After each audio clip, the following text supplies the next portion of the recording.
It is time for the 4 o'clock-ish toast. As usual, it is after 4 o'clock, but it is not yet 4.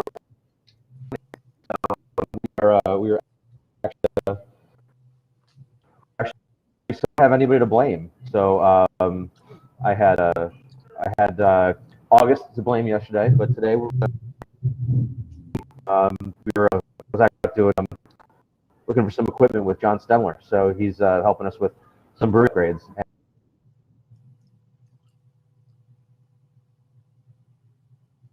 And on the stream anyway, as he's getting back in, so we are ostensibly fully staffed up right now, and kitchen's all ready to rock today. So Patio Sam and Dave and Kat are ready to make you some great food. I'm actually some Lansdale Lager. That's gonna be part of my toast. And we have on the Brewers Tap Beer Week, a lemon coconut Desert Cruiser Pilsner. Fun fact: I gave this to my father, and he was drinking it. He's like, something's weird. It tastes like Desert Cruiser. I was like, it is Desert Cruiser. Way to go! 77-year-old non-beer drinker dude actually guesses the base beer that he was drinking. So kudos to my dad, who when I first started this crazy idea of opening a brewery, was like, it's too much work. Don't do it. Don't do it. He actually was right. But not like really. Anyway, we know him all as Scoats, and go ahead and. All right, you were lagging a little bit. Did you introduce yourself? No. Hello, everybody. I am. What's that? So go for it. Okay, I am Scoats, formerly of Grey Lodge Pub, now of other side, Lucky Cat Brewing. Everything's backwards. It is. You have to move the opposite way of where you think you're going. The challenge of live streaming. So yeah, it's sad to hear about Grey Lodge. How long was that around? Would have been 25 years. It's awesome. I ran into Chuck McElhenney, and he was recounting, talking to you one time about Grey Lodge. He's like, "Oh, I love Grey Lodge. I went there for one Friday the 13th." And your response was, "That's great. I need you to show up every week, though." Which is conversations we've had in the past. Of like, people are like, "Oh, I love your place. Like, when's the last time you were there?" 3 years ago. No, come tomorrow, and then come Sunday. Like, please visit more often. Patronize us. So, what was the driving? Was it the pandemic that closed the Grey Lodge, or was it something else you was kind of pushing you that way? Long-term trends, beer, neighborhood, the fact that what I'm going to is the laws have been very favorable too, and that's the R licenses have been hit really hard by it. So you can't compete with people wanting to go to breweries. So you can't beat them, join them. Excellent. Yeah, I think someone else I was running into. Iron Hill sold in Phoenixville. They sold their R license and just went G license. So that I know that their mantra was always R license, but and also the fact that PA spirits and PA wines are getting better, it makes it a little bit more advantageous. We can now buy as breweries $12 bottles of wine that are good instead of, when I first opened it up, it was Caramore was really one of the only really good wineries, and that was $18 a bottle. So it's kind of cool. So tell us about Lucky Cat.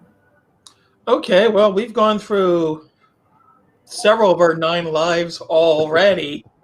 It's originally we're going to be a complement to the Sydney Grey Lodge and have a building on the same block and brew and serve out of there. But then the world kept changing. So we decided we're going to do it in the Grey Lodge space. And then a mystery third person approached us about going in on a brewery together last November, and we've been working on that ever since. And that's excellent. The SBA is wonderful to do an SBA loan. Nice. We have we always Great gotten experience. all we've gotten from the SBA are PPP loans, but maybe one day I'll qualify for a real loan from those guys. So, are you able to? What is the concept of Lucky Cat? Where did that come from? Where did the name come from? Oh, it's just I've always liked the Lucky Cat stuff. It's been my personal kind of symbol for 25 years. So it just seemed natural. And the name wasn't being used. So it was just Okay. natural for a name for me. Yeah, I always assumed it was the cat that showed up in your courtyard that you've kind of adopted, and that was the Lucky Cat. I didn't realize it was longer Glenn lived than is that. a very lucky cat, but yeah, Lucky Cat predates him. Yeah, that's awesome. That's awesome. So, can you disclose roughly what neighborhood Lucky Cat Brewing is going to be in? Northwest of the city, like center, outside of the city. Other than that, I can't really give more Okay. yet. So it's not going to be a Northeast Philly Mayfair venture anymore. No. Okay. That's quite a change for you. You've been operating in and around that corridor for 25 Yeah, years. I've lived and worked in the city my whole life, and it's time. 2020 is about letting stuff go and embracing new stuff. So, Nice. Nice. Are you still in the restaurant bar industry business at all a little bit, or are you completely out? um, Pat and I still own Bunks, but he's working on getting on buying me out. So I'll be totally out at some point. That's cool. I actually drove by Always Bonks one having fun day, there. looking for. I was down on what was it? I think it was Ogons, and I don't know. I was down somewhere in north of Fort Fishington, and I just happened to drive by Bonks. It was the second time I'd driven by it. I every time I drive by, I'm like, oh, that's that bar. So because Yes. it was a neighborhood. It was a very different neighborhood than what I've seen your other locations in. So, but I know we It's lost an unusual location, and the fact that there aren't any houses around it. It's just on like an island of Yeah, you know that was my thought. It was like industrial yeah. uses. We lost. All I know is we lost the hand truck there. Billy went to go drop a keg off. Actually, they went to One go of pick a the keg up. strappers came by and took it right down Tioga. Yeah. How convenient! Yeah, he left front. They took him around back. He loaded it in the truck, and by the time we go back to get the hand truck, the aluminum hand truck was gone. So that was our last foray at Bonks. So so what is your Charles, role? like Dickens, could like write about the like world that goes on around there. Yeah, it was the guy that we were looking at platforms. He was more over on Ontario Street. He had said, yeah, like, if you would have been here about a half hour earlier, there was an entire hotel of homeless people over there, and they all had cleared out for whatever reason. So, not to say that there's homeless people near Bonks Bar. I was a couple neighborhoods over, but it's very industrial. What's your role at Lucky Cat going to be?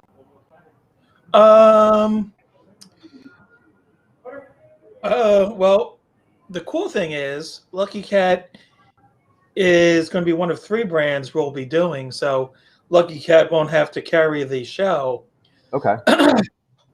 So Lucky Cat will be Jason and my brand, and we'll be able to do beers that interest us. Okay. So, and then the main brand will make beers that people want. Okay. All right. So Actually want. So when you say beer that people actually want, are you talking more of the double lactose fruited sours? Are you talking more of the hazy double IPAs, or what do you people want? Both. Okay, because the stuff that I want is not that, but I'm not. No, I guess I'm not people.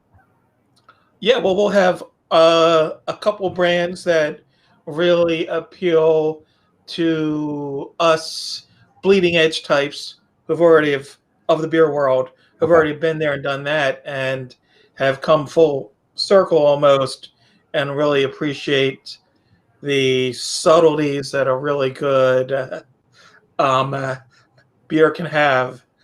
It doesn't have to smack you over the head. There can be a lot of new nuances going going on. But sometimes it's fun to have the, you know, coconut cream milkshake thing too. But Lemon you know, I don't coconut, want to drink a lot of lemon those. coconut pilsner right here, man. Lemon coconut pilsner. So, so Yep. what styles are you looking to start with? What styles are you and Jason personally like? These are the ones that these are the Lucky Cat ones we want to bring to bear. I want to do a Cass Cascadian Dark. It's a style that like only existed very briefly until the black IPA craze pushed it out. But I want to try to recreate that. So basically, I'm looking to recreate beers that I really loved in the past, but don't really seem to be around much now. Okay. How do you feel a Cascadian Dark Ale differs from a black IPA? Uh, it's more on the red side, Okay. and a black IPA. I don't know. It's kind of like it's a style that for me very seldom was what I wanted it to be. The ones Okay. that I got, and it's kind of like, is it just a hoppy? Oh, Rich, hey, it's just a hoppy, you know, like porter, or it's just too roasty, or Okay. so. Yeah, the black IPA style is like something that promised but never actually normally lived up to it. I got you. I got you. So you're looking to actually truly make a hoppy ale that is darker in color, but not necessarily, an American stout light kind of thing. Yeah, like a really, really deep red, Okay. burgundy, a black burgundy sort of thing. That's cool. That's cool. Are there Like other, if how the Eagles green can kind of be black, right. except how red would kind of look black. So, which I don't know Cool, if I'm cool. explaining that well, but I got it. that's what I'm seeing. Okay. I remember a long time ago you asked me if I could make a sour milk stout. Is that still That's something still on that's my in your... radar. Okay. I remember you asking me about that. I'm like, kettle sours weren't really a thing then, so that's something to be pretty easy with kettle sours. So, any other crazy ideas from the mind of Scots that you're thinking about? Yeah, there's a bunch of beers that used to exist that don't really anymore. And why am I going away? Oh, cool. No, All you're right. The screen went on sleep.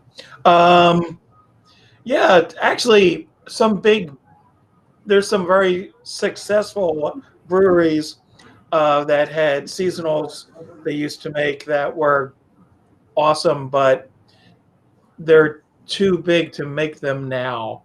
So it'd be fun to recreate them with them. That is cool. I will tell you that a brewery our size, which I don't know what Lucky Cat's going to be, but at 7 barrels, we do have the luxury of doing full production batches of things that bigger breweries can't do. So, like for us, we can make something like we can do a quad year round because we're only making 14 kegs or 45 cases at a time, and that's not hard. That doesn't impact the bottom line very much. So that's kind of a cool aspect. What size are you guys going to be? What do you? We're gonna have a 10-barrel brew house, and the fermenters are going to be 7-barrel. So it'll be enough headspace to do crazy beers that to actually have the headspace for it. That's awesome. Is it going to be a straight up brewery? Are you guys going to have like food trucks or any food there? Anything along those lines? We will have food trucks. I am out of the food business. Okay. Maybe I'll make guaca like molly, Scott's guacamole or something, depending on the food license. However, whatever we can legally do in the county that we settle in. Yeah, I always admired. I mean, I know sometimes it was your chef, but I always admired some of the crazy concoctions at Grey Lodge. So I understand you have earned a retirement from the food business But I did enjoy. I think my favorite thing was the General Tso's ramen burrito. I think that was my favorite thing Yes, that I ever had at the Gray Lodge. So, so Charles's baby. I just saw Charles the other day.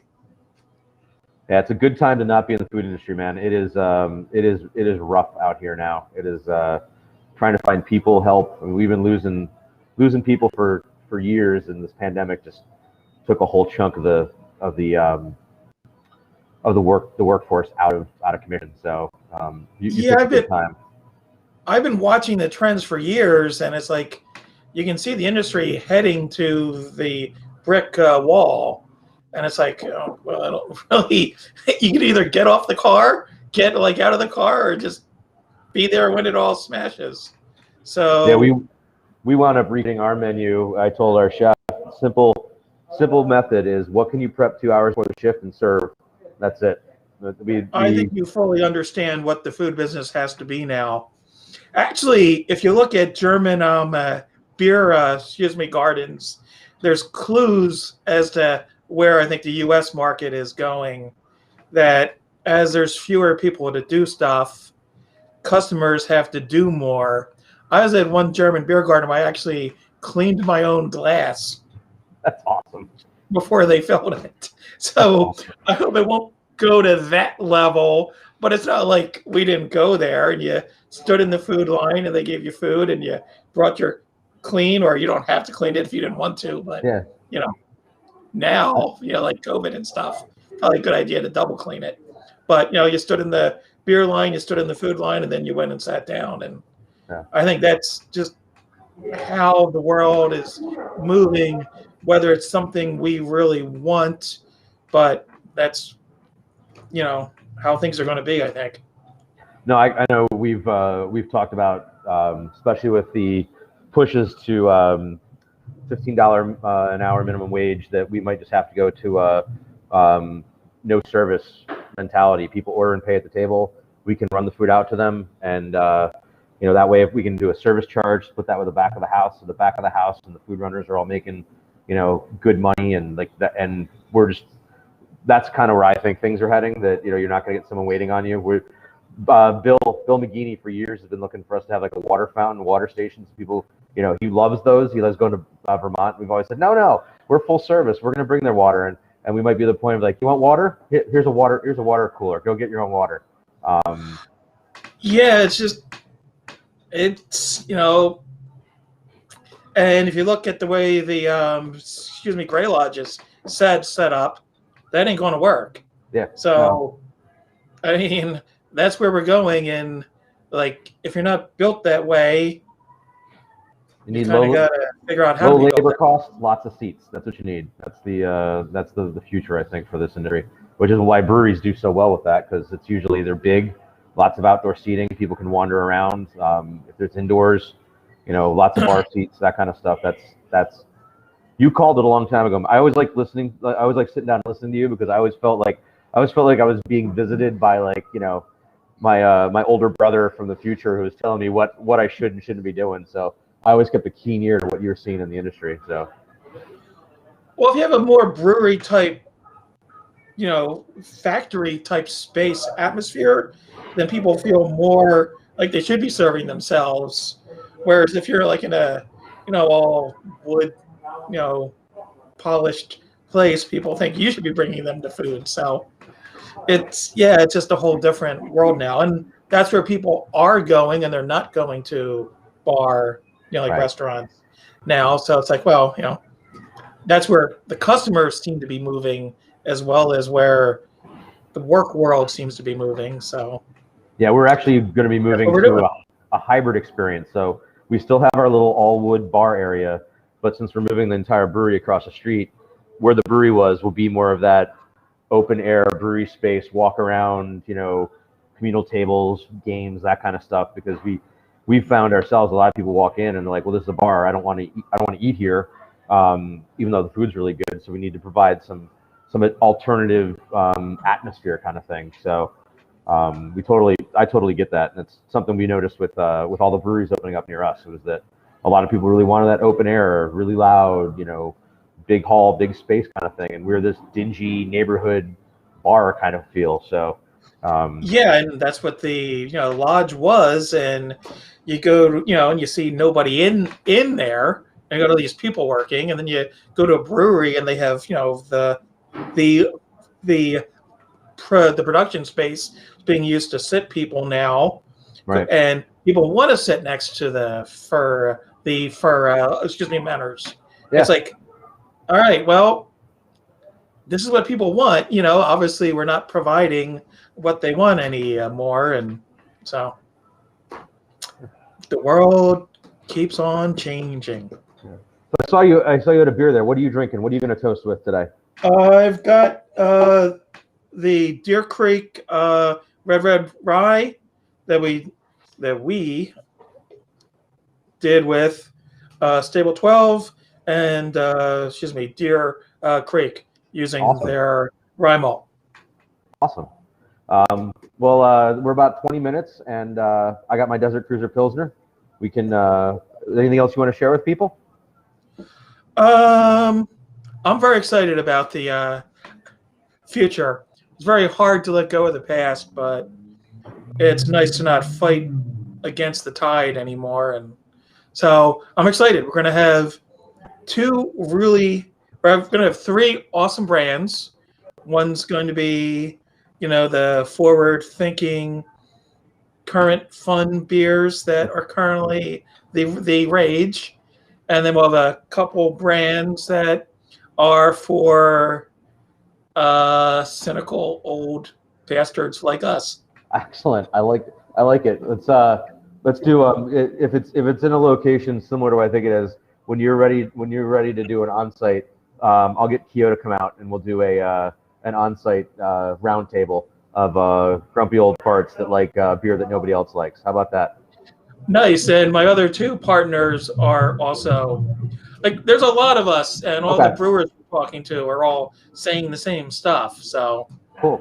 I think we are the bleeding edge as we normally are, and this is where the world's going to end up at some point. Well, it's a funny side story. I know we're getting ready to do the toast.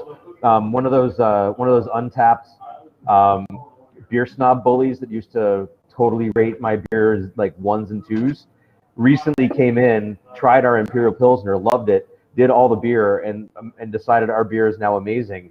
And so now we're getting all this love from these beer geeks who are like, he came in and like, do you want this latest vanilla passion fruit pineapple double IPA that I have? He's like, no man, give me a Pilsner, give me a lager. You make great beer. And I was like in the twilight zone with that. I was like, this is crazy, man. All of a sudden now, 10 years, I'm starting to make stuff that beer geeks like, which is kind of wild. I went through that hype phase and that desert phase, and now we're back to, oh, really cool. You have a triple on tap? I don't see triples anywhere. This place is awesome.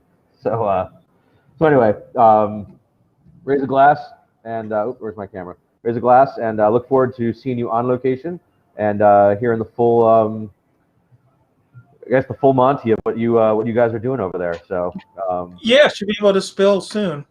Excellent. Thanks for being honest with me. Cheers, everybody.